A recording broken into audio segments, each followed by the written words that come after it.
कहानी की शुरुआत होती है एक सुअर सप्लायर से जो अपना ट्रक लेकर एक क्वारंटीन जोन में एंट्री कर रहा होता है। वॉलंटियर्स जल्दी से उसके ट्रक को घेर लेते हैं और डिसइंफेक्टेंट स्प्रे करना शुरू कर देते हैं। सप्लायर जब हालात के बारे में पूछता है तो एक वॉलंटियर नॉर्मली बताता है कि बायोटेक डिस्ट्रिक्ट में फिर से कुछ लीक हुआ है, लेकिन वे दावा करते हैं कि ये कोई ज़्यादा सीरियस बात नहीं है। ड्राइवर चिढ़ जाता है क्योंकि हर बार ऐसा लीक होने पर उसका माल खराब हो जाता है। चेक पॉइंट से निकलते वक्त ड्राइवर के फ़ोन पर कॉल आता है। फ़ोन उठाते समय वो किसी सख्त चीज़ से टकरा जाता है। वो तुरंत गाड़ी से उतरकर देखता है कि उसने गलती से एक हिरन को मार दिया है। अपने ट्रक का बम्पर ठीक है या नहीं ये कंफर्म करके वो जल्दी से वहां से भाग जाता है।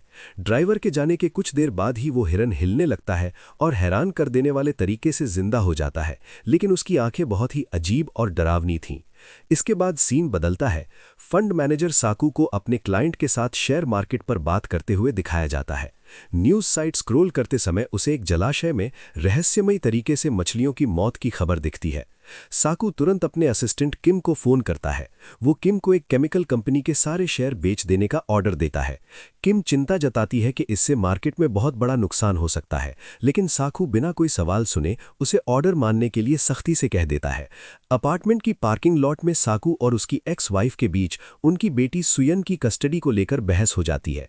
पत्नी का कहना होता है कि काम के दबाव की वजह से साकू बेटी का ठीक से ख्याल नहीं रख पा रहा और वो सुयन को उसके जन्मदिन पर अपने साथ ले जाना चाहती है। काम के कारण साकू कंफ्यूज हो जाता है।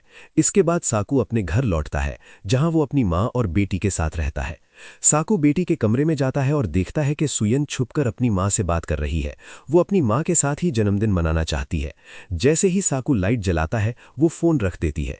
साकू प्यार से समझाता है कि कल वो बिजी रहेगा, लेकिन अगले हफ्ते उसे बुसान घुमाने ले जाएगा।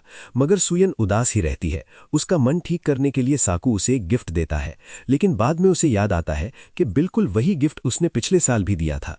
सुयन कहती है कि उसके लिए सबसे बड़ा तोहफा यही होगा कि कल वो अपनी मां के पास जा सके। जब साकू कपड़े बदल रहा होता है, उसकी मां उससे कहती है कि सुयन की खुशी के लिए उसे अपनी पत्नी से सब कुछ ठीक कर लेना चाहिए। मां उसे एक वीडियो रिकॉर्डिंग दिखाती है और याद दिलाती है कि स्कूल फंक्शन में ना जाकर उसने सुयन का दिल तोड़ दिया था।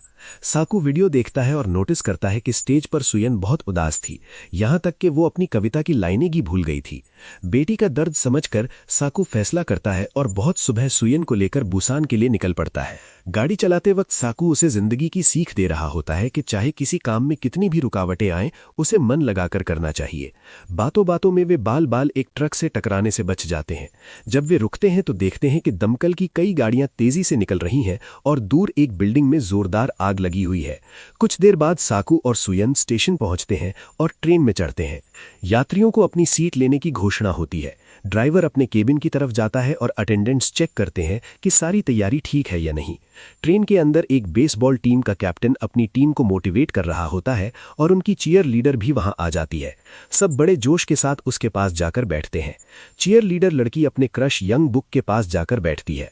साकू अपने असिस्टेंट किम को फोन पर बताता है कि वो दोपहर से पहले लौट आएगा। ट्रेन के दूसरे डिब्बे में बूढ़ी बहन इंगिल अपने हाथ का अंडा छोटी बहन जंगिल को खाने के लिए देती है। इसी बीच स्टेशन का एक कर्मचारी देखता है कि एक उग्र भीड़ एक डरे हुए आदमी को घेर कर खड़ी है। उसी पल भयानक दर्द से तड़पती हुई एक लड़की सबकी नजरों से बचकर ट्रेन के अंदर घुस जाती है। उसके शरीर पर अजीब अजीब जख्म और काटने के निशान थे। ट्रेन के चलते ही सुयन खिड़की से देखती है कि एक आदमी स्टेशन के कर्मचारी पर हमला कर रहा है। ट्रेन के अंदर यंग नाम का एक यात्री अटेंडेंट से शिकायत करता है कि एक अजीब सा भिखारी बहुत देर से बाथरूम में बैठा है।